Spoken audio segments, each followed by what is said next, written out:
हरे कृष्णा। दोस्तों, हरिओम इन कृष्णा भक्ति में आप सभी का बहुत बहुत स्वागत है। आज हम चर्चा करेंगे मानसिक स्वास्थ्य संबंधी चुनौतियों का सामना, जैसे डिप्रेशन और अत्यधिक चिंता करना। ऐसे विषयों पर आज हम बात करेंगे। भगवत गीता हमें क्या सिखाती है, कैसे हम ठीक रह सकते हैं, कैसे हम अपने डिप्रेशन को ख़त्म कर सकते हैं, कैसे हम चिंता करना कम कर सकते हैं या चिंता ना करें। ऐसा तो हो नहीं सकता। कुछ तो चिंता कभी ना कभी आदमी करता ही है, कभी ना कभी इंसान करता ही है। भगवत गीता हमें गहरे और सात्विक दृष्टिकोण से जीवन को देखने की प्रेरणा देती है। इससे हमें ऐसे सिद्धांत सिखाए गए हैं जो हमें मानसिक स्वास्थ्य संबंधी चुनौतियों का सामना करने में मदद करते हैं। गीता जी के अनुसार जीवन की हर समस्या का समाधान हमारे अंतर्मन के विकास में है। अगर हमारा अंतर्मन ठीक से विकास होता है, पॉजिटिविटी में विकास होता है, अच्छे माहौल में विकास होता है, तो उसमें ऐसी चिंता या डिप्रेशन का कोई भी रोग नहीं आता। डिप्रेशन और अत्यधिक चिंता जैसी समस्याओं का समाधान भगवत गीता में व्यक्त किए गए तत्वों के माध्यम से मिलता है। आइए हम सब एक साथ एक गहरे ज्ञान को समझें और अपने मानसिक स्वास्थ्य को संवारने के लिए भगवत गीता के आदर्शों का पालन करें। जब हम मानसिक स्वास्थ्य संबंधी चुनौतियों का सामना करते हैं, जैसे कि डिप्रेशन और चिंता करना, तो ब्रह्मांड के सारे जीवों के जीवन में यह कठिनाइयां आती हैं। भगवत गीता ऐसी समस्याओं का समाधान प्रदान करती है जो हमारे आत्मिक और मानसिक विकास को संबोधित करते हैं। यहाँ कुछ ऐसे उपाय दिए हैं भगवत गीता ने जो भगवत गीता के सिद्धांतों पर आधारित हैं और मानसिक संतुलन को स्थायी रूप से स्थापित करने में सहायक हो सकते हैं। जिसमें सबसे पहला है ध्यान। ध्यान करने का अभ्यास करें, जो मानसिक चिंताओं को शांति और स्थिरता प्रदान करता है। अब आप पूछेंगे, ध्यान कैसे करें? ध्यान मतलब मेडिटेशन, ध्यान मतलब प्रेयर। अगर आपको कोई भी ध्यान करना नहीं आता है तो अब आप भगवान श्री कृष्ण का जो मंत्र है, हरे कृष्णा कृष्णा कृष्णा हरे हरे, हरे रामा रामा रामा हरे हरे, इस मंत्र का जाप करिए। शुरू करिए 5 मिनट से, 10 मिनट से, जितना आप कर सकते हैं। जितना आप ज़्यादा करेंगे, अच्छे मन से करेंगे और कुछ और नहीं सोचेंगे, भगवान से आप ये मंत्र जाप करेंगे और आप जैसा भगवत गीता में बताया है कि आंखें बंद करके अपनी नज़र यहाँ पर लगाइए और अपना जो प्राण है उसको यहाँ पर रखिए इस तरीके से, और उसके बाद आप ध्यान करिए, मंत्र जाप करिए और मंत्र जाप करिए 5 मिनट से 10 मिनट से शुरू करिए। इस तरह से आप प्रेयर या मेडिटेशन कर सकते हैं। शुरुआत आप कर सकते हैं ग्रेटिट्यूड से। Thank you Krishna for my life, thank you Krishna for my health, thank you Krishna for my wealth, thank you Krishna my energy, thank you Krishna for this everything whatever you have given to me, right. So ऐसे आप gratitude दे सकते हैं। भगवान श्री कृष्ण आपको लाख लाख धन्यवाद है, आपने मुझे इस काबिल बनाया है, मैं सब कुछ कर सकता हूँ। मेरे 2 आंखें हैं देखने के लिए, मेरे हाथ हैं चलाने के लिए, काम करने के लिए, मैं अच्छे से चल सकता हूँ, भाग सकता हूँ, मेरा बॉडी शरीर अच्छा एंथुसियास्टिक है, मैं एनर्जी भरा हूँ, मेरी हेल्थ अच्छी है, मैं बिल्कुल परफेक्ट हूँ। आप ऐसा ग्रेटिट्यूड भगवान श्री कृष्ण को दे सकते हैं। थैंक यू ब्रह्मांड, thank you universe, thank you Krishna. जो भी है, आप जिसको भी मानते हैं, जिस भी शक्ति को मानते हैं, एक एनर्जी है जिसको आप मानते हैं, वो गॉड है, भगवान है, क्या है, आप क्या नाम से बुलाते हैं, आप उसको ग्रेटिट्यूड करिए।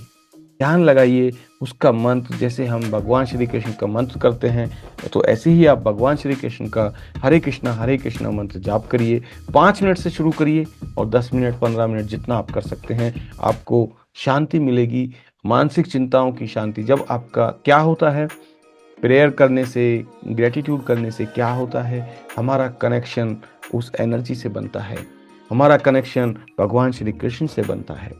और जब कनेक्शन बनता है तो हमें किसी दूसरे कनेक्शन की ज़रूरत नहीं। जहाँ भगवान श्री कृष्ण होते हैं वहाँ कोई और क्यों चाहिए?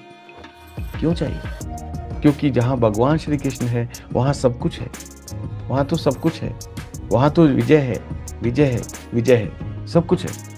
सो हमें भगवान श्री कृष्ण कहते हैं कि ज़रूरी नहीं है आप जो करेंगे उसमें विजयी होंगे, इसलिए इसलिए वो कहते हैं कि फल की इच्छा मत करो, फल मिलेगा जब आपकी रिक्वायरमेंट और जो उस फल की रिक्वायरमेंट है दोनों मैच हो जाएंगी, आपकी मेहनत और उसकी रिक्वायरमेंट, तो फल मिल जाएगा। पॉइंट नंबर 2 है कर्म योग। कर्म योग के अनुसार कर्म का पालन करें और परिणाम की चिंता मत करें। निष्काम कर्म करने से मन की स्थिति सुधरती है। जब आप फल की चिंता नहीं करेंगे तो चिंता ही नहीं होगी, कोई डिप्रेशन ही नहीं होगा, कोई आप ऐसे नहीं बैठेंगे। आप कर्म किया, आपने योग से किया, बिना किसी इच्छा से किया, बिना किसी एक्सपेक्टेशन से किया, तो फल मिला तो भी अच्छा, नहीं मिला तो भी अच्छा। क्या है, कुछ भी प्रॉब्लम ही नहीं है, कोई चिंता ही नहीं है, आप एकदम चीयरफुल रहेंगे, सारी की सारी परेशानियां भाग जाएंगी। जब आप चीयरफुल रहेंगे आपका चेहरा ऐसे ग्लो करेगा और आपके चेहरे पे एक पॉजिटिविटी दिखाई देगी। जो आपके आसपास आएगा उसको भी आपका ऑरा फील होगा कि आपका ऑरा कितना पॉजिटिव है, इस तरीके से आपको लगेगा। सो कर्म योग के अनुसार आप अपना कर्तव्य करिए, रिस्पॉन्सिबिलिटी निभाइए, अपनी ड्यूटी निभाइए, जो भी आपका काम है उसे करिए। तीसरा पॉइंट है आत्म अध्ययन। अपनी आत्मा के अध्ययन में समय निकालें, अपने आप से कनेक्ट हों, अपने आप के लिए थोड़ा समय दें। आत्मा के अध्ययन से हमें आत्मविश्वास और स्वयं की पहचान होती है। मैं किस चीज में अच्छा हूं, मेरी पहचान क्या है, मेरी आइडेंटिटी क्या है, मैं सत्य में विश्वास करता हूं, मैं किस चीज में अच्छा हूं वो पता चलता है, मैं क्या कर सकता हूं वो पता चलता है। मेरी सोच विचारों को जब मैं एनालाइज करता हूँ, मेरे अंदर कैसे विचार आते हैं, मैं अगर ऐसे करूँगा तो ऐसा होगा, ऐसे करूँगा तो ऐसा होगा, इसका ये सोल्यूशन निकल सकता है, इसको ये करके देख सकते हैं, एक्सपेरिमेंट करके देख सकते हैं, प्रैक्टिकल करके देख सकते हैं। आत्म अध्ययन करिए, थोड़ा बैठ के ऑब्जर्व करिए, देखिए क्या क्या विचार आते हैं, एनालाइज करिए, अवेयर बनिए, थोड़ा अवेयर, अलर्ट। पॉइंट नंबर 4 साधना। नियमित साधना, रेगुलर ध्यान, रेगुलर प्रार्थना, रेगुलर ग्रेटिट्यूड। रेगुलर करेंगे तो वो साधना बन जाती है। एक दिन के लिए आपने किया, 2 दिन के लिए किया, रेगुलर किया, वो साधना हो जाती है, तपस्या बन जाती है। यदि हमें आत्म शांति और आत्म साक्षात्कार की ओर ले जाती है। जब हम इसे रेगुलरली करते हैं, कंसिस्टेंटली करते हैं, किसी भी चीज में कंसिस्टेंसी इज द की, याद रखो, साधना बना लो जो भी करते हैं। और पॉइंट नंबर 5 है सत्संग, सत्य का संग, सत्संग में भाग लें और सत्य के साथ संवाद करें, डिस्कस करें।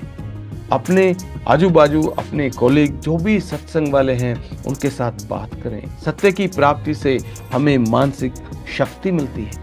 जब हम सत्य के साथ होते हैं, जब हम सत्य बोलते हैं, हमें कोई डर नहीं होता, हमारे अंदर से डर निकल जाता है। तो सत्य की प्राप्ति से हमें मानसिक शक्ति मिलती है। इन उपायों को अपनाकर हम अपने मानसिक स्वास्थ्य को सुधार सकते हैं और अपने जीवन को सकारात्मक और आनंद से भर सकते हैं। भगवत गीता के सिद्धांतों को अपनाकर हम सच्चे सुख और शांति का अनुभव कर सकते हैं। मेरे प्रिय दोस्तों, हरिओम इन कृष्णा भक्ति में आप जुड़े। मैं चाहूंगा कि आप ये संदेश को, ये उपदेश को, ये गीता की सिद्धांत को अमल करिए अपने जीवन में, एक सच्चे और सुखी जीवन को व्यतीत करिए। सो दोस्तों, मैं आपसे मिलता हूं एक और नई वीडियो में। तब तक के लिए हरे कृष्णा हरे कृष्णा।